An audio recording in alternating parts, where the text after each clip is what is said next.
Oi gente, tudo bem? Estamos aqui para mais um episódio do Cozy Diabetes Mais Leve. E hoje nós vamos falar com uma pessoa que eu gosto muito, que é uma amiga pessoal, a Aline Pitt. E ela tem uma história muito inspiradora, uma história de vida em relação ao diabetes. Ela também é fundadora do Clube do Diabetes, que é um site, um portal de informação onde vocês podem entrar e obter muita informação de qualidade em relação à nossa condição. Bom, vamos lá? Vamos para a cozinha e vamos conhecer um pouquinho mais também da história da Aline. Oi, gente! Estamos aqui com a Aline Pitt, do Clube do Diabetes. Aline, seja muito bem-vinda aqui no Cozy Diabetes Mais Leve. Obrigada pela presença. Obrigada por ter vindo. E conta pra gente, o que você trouxe hoje para cozinhar? Hoje eu trouxe uma receita que era uma das favoritas do meu pai, que era um korma de frango. Era uma receita que ele também fazia com camarão, mas eu achei bacana o frango por ser uma opção um pouco mais democrática, assim. Né? O camarão É mais acessível, né?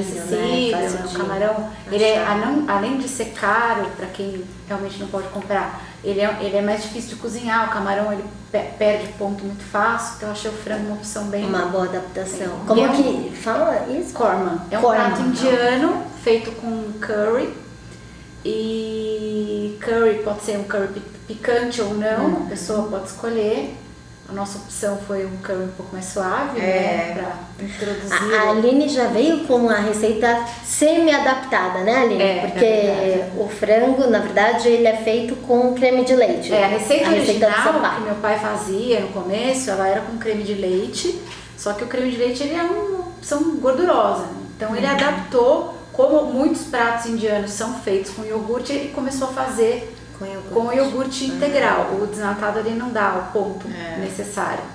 Então ele fazia com iogurte integral e a Marta adaptou de um jeito maravilhoso. Agora eu vou fazer E aí foi um desafio a mais para nossa Nutri, a Marta, que já está bem acostumada com esses desafios, essas missões quase impossíveis. Como que foi então a adaptação? O que você fez para deixá-lo mais saudável? Foi um desafio mesmo, porque eu não conhecia a receita, então eu não sabia como que ia ficar o que eu ia sugerir, mas eu acho que vai dar certo. Então, ao invés do requeijão light que você passou pra gente, eu optei por trazer um leite de coco. Sim. Que a gente pode fazer tanto caseiro, como a gente pode comprar o uso culinário.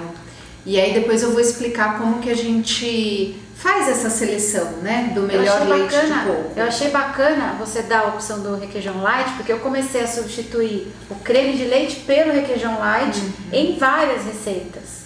Por exemplo, estrogonofe. E assim, o requeijão light ele também não é tão saudável assim. Então, como substituir uma coisa que não tem menos gordura, mas também não é muito processado, não é tão saudável? Pelo leite de coco. Pelo leite de coco. Foi isso que eu pensei. E também tem muitas pessoas que não podem, né? A caseína. Então a gente aqui no Cozy, a gente pensa muito nisso, em incluir e não excluir. Então algo que todos possam consumir. Qualquer um pode consumir esse prato, né? Pode. Não tem nenhum Isso tipo mesmo, de... A gente já vai conferir aí, literalmente, vai ser nosso almoço de hoje. Então espero que esteja gostoso. E a Aline, então, muito prazer em estar te entrevistando. A Aline é minha amiga pessoal e a gente, né, já fez aí muitas coisas juntas nessa questão de educação em diabetes e tal. Mas conta um pouquinho pra gente sobre o seu diagnóstico. Você era bem pequenininha, né? 2 aninhos de idade? Eu não tinha completado nem 3. Faltava um mês para completar 3 aninhos e eu tive uma gastroenterite aguda. Minha irmã e a minha avó. Só que eu fui a única que desenvolveu diabetes, porque provavelmente alguma coisa já veio. Foi o gatilho, exatamente. Né? E eu lembro que nessa época, isso foi em 79, eu perdi peso. Eu sempre fui magrinha, mas eu perdi peso muito rapidamente. Comecei a ficar com o olho fundo. Pedia muita água, Coca-Cola, fazendo muito xixi. Meu pai, que era farmacêutico, desconfiou, tinha algo errado. Mas é lógico que assim, ele desconfiou, mas não vai ter não diabetes. queria, normal. E quando levou no pediatra, foi feito o exame e o pediatra ligou no dia seguinte pro meu pai e falou, olha, a Aline tá com diabetes. E o meu pai na época desligou o telefone, minha mãe, eu não sabia disso, minha mãe contou há pouco tempo atrás, meu pai desligou o telefone, assim. começou a chorar e a minha mãe falou: o que foi? Ele falou: a gente não vai ver a nossa filhinha completar 35 anos. Nossa! Então, assim, que era esse paradigma porque antigamente que a pessoa não ia passar. Já existia insulina, já existia seringa, mas não existia glicosímetro, era aquela tirinha de urina. Até uma das minhas perguntas: como que era o tratamento antigamente? Porque você foi diagnosticada, não querendo entregar a idade da Aline, imagina, mas você foi diagnosticada em 79, então era bem diferente o tratamento de lá, né? Naquela época não era muito comum você ver glicosímetro nas casas, acho que era só em hospital. Eu lembro que eu fui ter o meu primeiro glicosímetro em 81, meu pai trouxe de fora. E era um negócio enorme, né? Assim, uma mala, andava numa mala. Eu não queria usar aquilo, mas pra chorar de rir, né? Eu fazia exame na urina com uma tirinha chamada Ketogestix, que era caríssima, tanto que eu compartilho do mesmo sofrimento com muitos diabéticos que cortavam a tira no meio, porque ela era tão cara que a gente tinha que fazer durar, né? E era por cor, então a cor verde clarinho era entre, não me lembro direito do valor, 70 e 80. E ali eu sabia, se tivesse com hipoglicemia, dava 0,0, alguma coisa assim, tinha 2 cruzinhas, 3 cruzinhas, tá? Então, eu tomava a NPH e a regular, antes de comer. Mas a gente não contava carboidrato, era muito mais, acho que erro e acerto. Então, hipoglicemia era muito mais comum, hiperglicemia era muito mais comum. Mais erro e acerto, né? Porque hoje em dia já é erro e acerto. Exatamente. Mas lá atrás... E é engraçado porque, assim, eu como mãe de quem tem diabetes, quando eu te conheci no Educando, que a gente fez Educadores juntas, eu fiquei muito com a sua história na minha cabeça, porque hoje, o diagnóstico hoje, a gente não imagina o que vocês passaram. E você vê alguns diabéticos, por exemplo, eu tenho a retinopatia, a nefropatia, porque além de provavelmente a minha genética ser assim, eu era bem rebelde. Foi a infância, eu não queria ser diabética, e a adolescência eu não queria ser diabética mais ainda. Então, eu realmente não segui o tratamento, fazer as coisas escondidas. Mas eu conheço pessoas que têm 40 anos de diabetes, por exemplo, e não tiveram nada. E muitas vezes, uma pessoa que eu conversei recentemente, eu falei: eu era muito rebelde. Ela falou: eu também era. Então acontece, às vezes o eu corpo... Eu era super regradinha. Eu também passei pela rebeldia na adolescência, uma fase difícil, mais difícil, porque você está num outro momento de vida, você está buscando, na verdade, se quebrar aquelas amarras, aqueles limites, e você tá... E assim, acho que é muito comum os pais não quererem, por exemplo, que o filho sofra, né? Então a superproteção foi uma coisa constante na minha vida. Eu cresci dentro realmente de uma bolha. Eu lógico, me relacionava com todo mundo, eu saía, eu viajava, mas eu só fui me aplicar insulina com 17 anos a primeira vez. E conta essa história, que eu lembro que tem uma história por trás disso, né? De como foi a primeira vez que você aplicou a insulina. Foi no meio da minha rebeldia. Eu lembro que assim, uma amiga me convidou para ir pra praia. E a única chance de eu ir pra praia com essa amiga, com a família dela, era eu me aplicando insulina.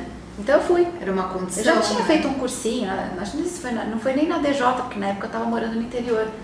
Mas eu devo ter me machucado várias vezes até eu realmente aprender a aplicar. E foi ali que eu comecei a minha independência. Então, assim, eu fui sempre muito dependente dos meus pais. E isso não é bom, né? Pra você, pra vida.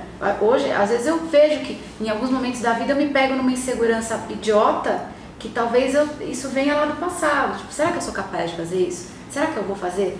Muitos medos, então, poxa, não que eles tenham me criado errado, mas talvez me super protegido demais. Hoje, quando eu vejo pai de diabético, eu defendo ele pode ter alguma coisa. Se tiver, vai ter e acabou. Tem coisas que você não consegue proteger, impedir que aconteça. Eu vou fazer isso na hora certa. Talvez as viagens também, o fato de você estar indo viajar sozinha, estávamos falando sobre dormir isso, sozinha, não ter quanto ninguém você pra... precisa exatamente. se cuidar. Né? Antes de dormir, medir a glicemia, a hora de acordar, a hora de ir pro evento, porque imagina, eu tô no meio de um simpósio de 1000 pessoas, como é que eu tenho uma hipoglicemia ali? Nunca me aconteceu. Entendi. E nesse aspecto também, em relação a isso que você tá falando, né? De se cuidar e de estar sozinha num lugar, de não ter alguém pra cuidar de você. Como que é o seu dia a dia no seu relacionamento com o seu marido? Você dá abertura pra ele entrar ou você continua assim ainda um pouco... Não, ele até, pra quem conhece o Luiz, é até engraçado, porque o Luiz ele tem pavor de hipoglicemia. Todo mundo que convive com quem tem diabetes. Eu tive um episódio... Eu também, que coincidência, eu tenho um pavor de... É que ele contando os episódios é muito engraçado. Eu tive um episódio que eu levantei e fui tomar banho. A gente tem que trazer ele. Vamos trazê-lo.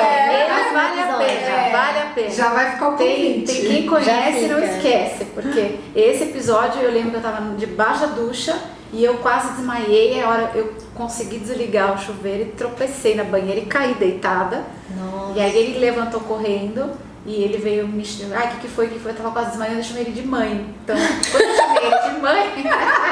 Ficou traumatizado. Traumatizou.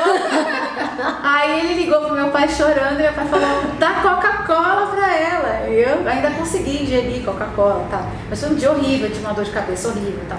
Depois daquele dia, hipoglicemia pra ele dá muito mais medo do que hiper. Só quando eu falo pra ele, ai, minha visão embaçou, aí é pânico também. Por quê? Por causa das complicações. A gente sempre tem medo de piora, claro. Né? Eu passei por Mas antes desse experiências. episódio, né, que foi realmente dramático, né, a gente tá rindo, mas foi complicado. Você já havia tido algum tipo de conversa, um diálogo sobre diabetes com ele? Já, e foi assim, embora existisse um tabu na minha cabeça de que eu não ia conseguir arrumar um namorado porque eu tinha diabetes. Eu também já tive isso. Já me falaram muito isso, você tem diabetes, você pode fazer isso, pode fazer aquilo. Ele foi um cara muito bacana. Então assim, ele sempre falou para os outros, a mulher tem diabetes, ela se cuida bem. Então, e assim, o engraçado é que quando a gente foi morar junto, 2 anos depois da gente começar a namorar, a gente foi morar junto, foi bem na época que, por causa de estresse de trabalho, um microaneurisma meu arrebentou. Então eu tive que passar por 3 cirurgias de fundo de olho, fiz 3 vitrectomias. E assim, com descolamento de retina, foi muito sério, porque a minha retinopatia, ela é proliferativa, né? Então, foi muito sério, foram 2 meses de repouso. Então foi logo no nosso começo da vida a 2, assim, de viver junto, já teve esse impasse. Então ele foi super parceiro, porque eu tive que parar de trabalhar. Eu só consegui voltar a trabalhar depois com ele na empresa dele, porque eu não consegui mais voltar para aquele ritmo antigo de trabalho. Sim. Assim, hoje eu já levo uma vida normal, com acompanhamento do oftalmo. Mas no começo, até você engrenar de novo, com medo de ter outra complicação, ele foi super parceiro. E me ajuda, né? Ele é meio maluquinho com horário para comida. Ele não é... Eu tento ser certinha. Ele fica muito tempo sem comer, não faz 3 horas e tal, mas aí nessa hora eu me descolo dele. Isso é importante também, né? Quando a gente viaja pra praia com a família dele, por exemplo, uma coisa que eles fazem que é normal, sempre, desde sempre é assim, eles não almoçam e só vão fazer um jantar. Então o que eu tenho que fazer? Quando sai pra praia e tal, eu tenho que levar as minhas coisas, porque senão eu fico sem comida.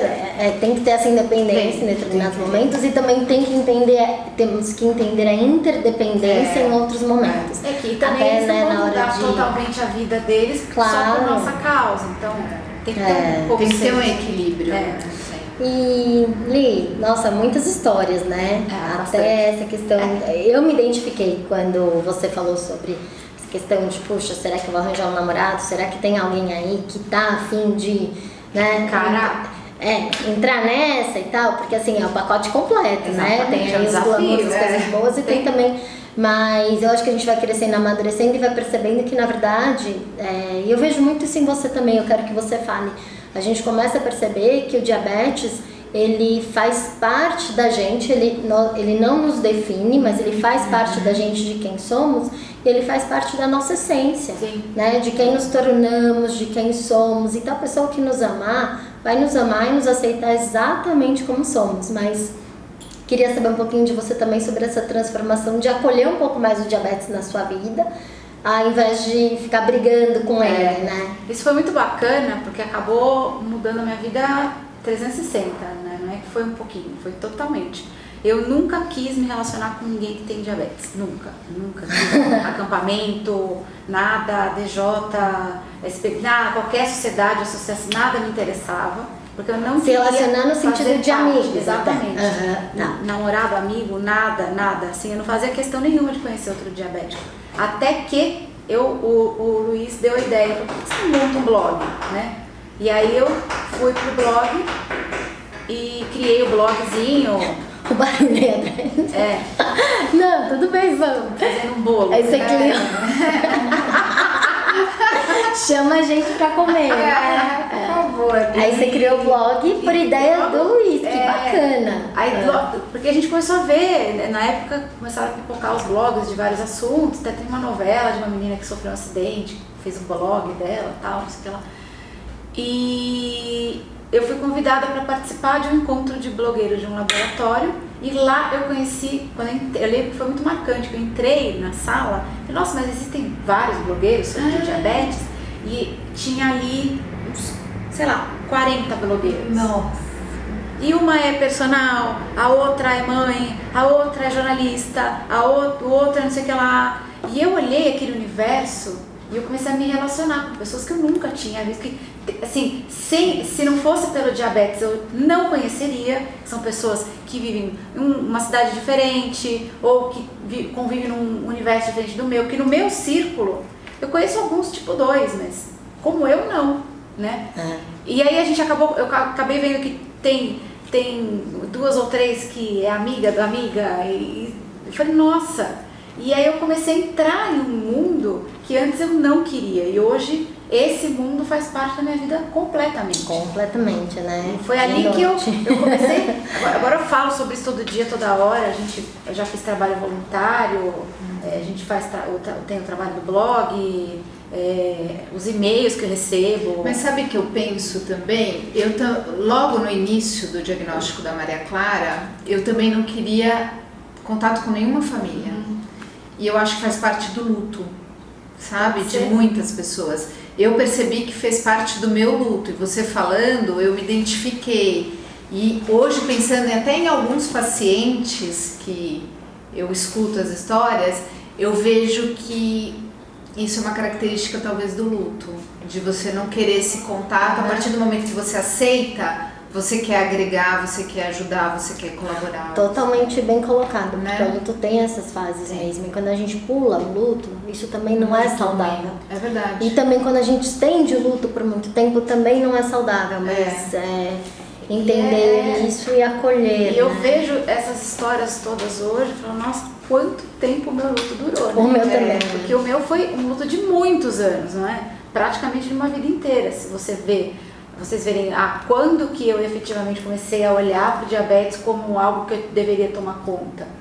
Foi quando a primeira complicação apareceu, em 97. Agora trazendo um olhar um pouco assim, mais na área, né, da psicologia, na verdade provavelmente não foi nem isso, talvez você não tenha vivido o luto, e aí a gente fica assim, ficamos emperrados em alguma das fases que tem a negação, a depressão, a raiva. Eu fiquei emperrada, vamos dizer, nessa fase da raiva por muito tempo. Por quê? Porque eu não estava entrando em contato com os meus verdadeiros sentimentos em relação àquilo. Talvez para você entrar em contato com outras pessoas que também tinham diabetes assim como você, fez parte desse processo de entrar em contato com seus sentimentos para começar a evoluir, né? Mas isso não é incomum. Isso realmente a gente vê bastante. Em relação a tudo que falamos, até pra gente poder já começar e ver como que ficou o resultado do nosso almoço, porque a fominha tá batendo. Li, com toda essa sua experiência, essa reflexão, a sua bagagem, o trabalho muito legal, gente, que a Aline faz no Clube do Diabetes, realmente digno, com informação de qualidade, que é uma coisa que, assim, é muito importante. Por favor, prestem por informação de qualidade, porque a informação existe muita aí fora. É verdade. Mas precisa, né, ser de uma fonte segura. Qual é a mensagem final que você passa para as pessoas que estão lidando com isso, que foram recém-diagnosticadas, estão perdidas, mesmo que não tenham sido recém-diagnosticadas, mas que de repente estão passando por uma fase mais difícil do diabetes? Qual a mensagem que você passa para elas? Muita gente, quando recebe o diagnóstico, encara isso como uma sentença de morte, como meu pai encarou lá atrás. Hoje em dia, a gente pode perceber que é possível você viver 100% de uma maneira normal, cuidando do que você tem. O que vai mudar na sua vida a partir do momento do diagnóstico? Você provavelmente vai ter que fazer ponta de dedo, você vai ter que começar a contar carboidrato, mas de resto, e talvez ir um pouquinho a mais nos médicos. Você vai precisar ir no oftalmo, eventualmente no nefro para ver como é que seu rim está funcionando, no endocrinologista, mas tirando essas partes mais burocráticas que eu encaro, é uma vida completamente normal. Você vai ter que tomar cuidado, por exemplo, às vezes a pessoa tem a intolerância à lactose, ao glúten, ela tem que parar de comer aquilo. Então, a gente nem isso a gente precisa parar de comer, né? Você não vai parar de comer doce, você não vai parar de poder tomar sua cervejinha, mas tudo que você vai fazer na sua vida, de agora em diante, vai ter que ser com uma certa moderação. É o equilíbrio, né? equilíbrio. Mesmo a glicemia, eu falo, a glicemia é o constante exercício do equilíbrio. Por quê? Porque não pode estar muito alta, mas também não pode estar muito baixa. Então eu trago isso a gente de uma pode forma encarar geral. o diagnóstico da doença, primeiro que as pessoas que buscam cura tem que acalmar um pouco o coração, porque ela está um pouco longe. Hoje já existe aí promessa de pâncreas artificial, as bombas de insulina, monitor de glicemia que a gente não precisa furar dedo. Então assim, o que o diabetes é hoje, perto do que era 30, 40 anos atrás, é incrível, né? Hoje a gente vê tratamento para algumas doenças, tipo AIDS, por exemplo. A pessoa nos anos 80 morria de AIDS, hoje ela toma um coquetel e ela vive bem. Então eu acho que nada é uma sentença de morte, nem mesmo câncer é uma sentença de morte. Claro. Então, encarar que isso é uma mudança de paradigma, mudança de hábito. Muito daquilo vai fazer você ficar até mais saudável, né? Sim, você vai ter que mudar tantas coisas de hábitos, de alimentação.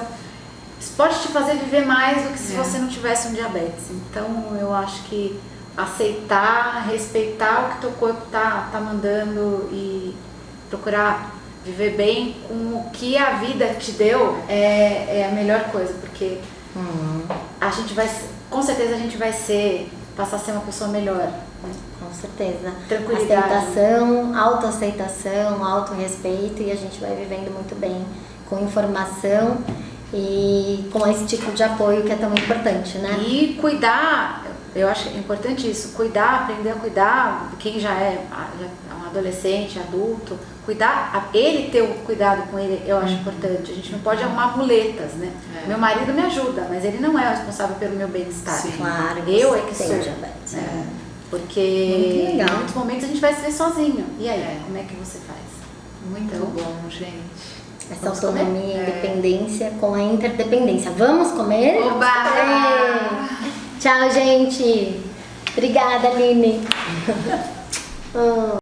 Gente, o papo foi ótimo, uma delícia. Então a gente vai ter depois a parte 2 com a receita e a gente experimentando para ver se o desafio foi cumprido. Tá bom? Tão curiosa.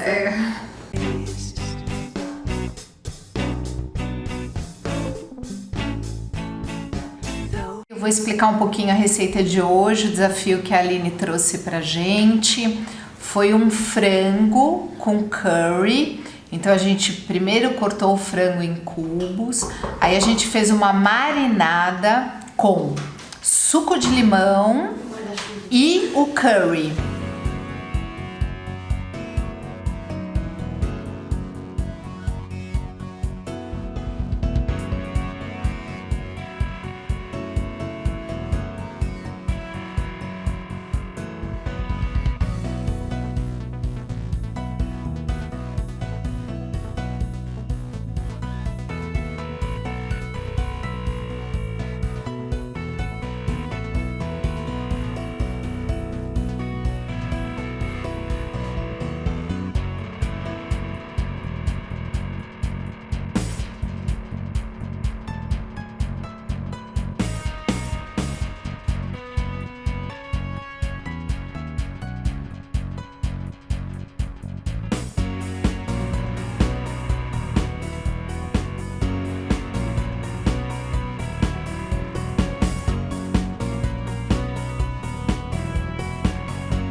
Eu achei bastante interessante o curry porque vocês sabem que muitos estudos surgiram na Índia por conta que a maioria do povo não desenvolvia Alzheimer. E aí, nessas pesquisas, acabaram vendo que por conta de se ter açafrão da terra dentro do curry, isso protegia as células neuronais. Então é um ingrediente muito do bem que a gente pode colocar no nosso dia a dia. Então a gente fez um marinado do peito de frango com o suco de limão e o curry. Deixamos 1 hora na geladeira. Por quê? Quando o marinado é cítrico, 1 hora já basta para ter a função de dar aquela amolecida na carne. E eu precisei fazer essa adaptação na receita, de colocar ele marinando 1 hora, porque nós não iríamos usar o requeijão, que era uma sugestão da convidada. Por conta de ser um produto mais processado, por ter gordura do mal, ter bastante sódio, e muitas pessoas não poderem usar a caseína, que é a proteína do leite.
E aí, deixando esse franguinho 1 hora, depois a gente pegou a cebola, grelhamos a cebola no óleo de coco extra virgem. Na receita original era a manteiga, que não é uma gordura tão do bem, colocamos o óleo de coco extra virgem.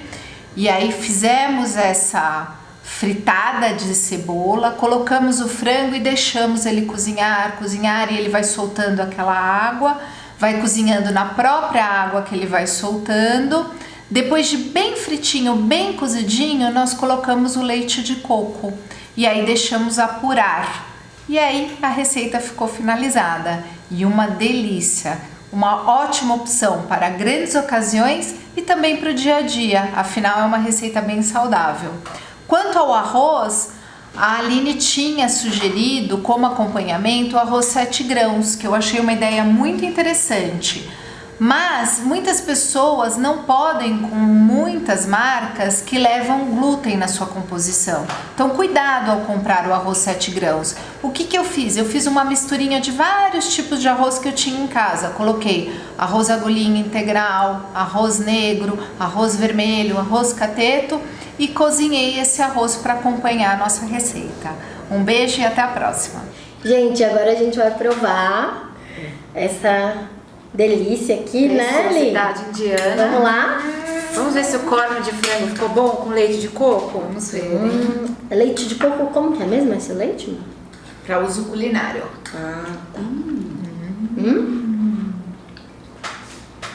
Isso é uma coisa que é legal. A culinária indiana, ela tem alguns pratos que ela coloca coco. Então, sem querer, super casou. Muito delícia. Bom. E pode fazer também o leite de coco em casa, né, gente? Não precisa comprar pronto. Porque muitas marcas dele pronto, como a gente viu, tem muito conservante, estabilizante, aromatizante. Então, às vezes a gente pode fazer o caseiro mesmo, que não dá tanto trabalho, né? Curti. Fala aí pra eles darem um like no nosso canal, Aline, por favor. Por favor, gente, curtam Cozy Diabetes mais leve, mais saudável, mais tudo também, de bom. mais tudo de bom. Pra acompanhar, é que eu tô de boca cheia, mas pra acompanhar os nossos vídeos, tá? Pra você não perder nadinha, porque vai ter muita novidade vindo por aí. Obrigada. Muito Obrigada, bom. Aline. A gente vai só come. comer. Tchau, gente. Tchau, tchau. Oi, gente, tudo bem?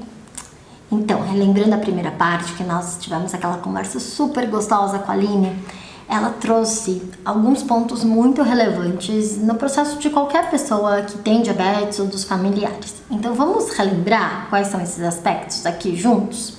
Primeiro deles, o luto, tá? Todos, em maior ou menor escala, passamos pelo luto e precisamos nos permitir passar por ele, mas sem ficar nele. Então, se a gente perceber que já passou algum tempo e que a gente continua naquela tristeza, né, naquela angústia, não tem problema, mas a gente precisa pedir ajuda, né? Existe muita orientação aí à disposição e isso vai nos ajudar a viver melhor, não só a nós, como também o nosso comportamento, principalmente de pais e mães, vão moldar o comportamento dos filhos. Então isso é bacana que ela tenha trazido aí pra gente, né? Uma reflexão. Uma outra coisa que a Aline falou é sobre a dependência que muitas vezes é gerada dentro de uma família, que existe uma pessoa com diabetes, pelo medo, né? Então, a super proteção que os pais dela, com a melhor das intenções, colocaram, mas que também não foi ideal, porque acaba gerando certas inseguranças no futuro.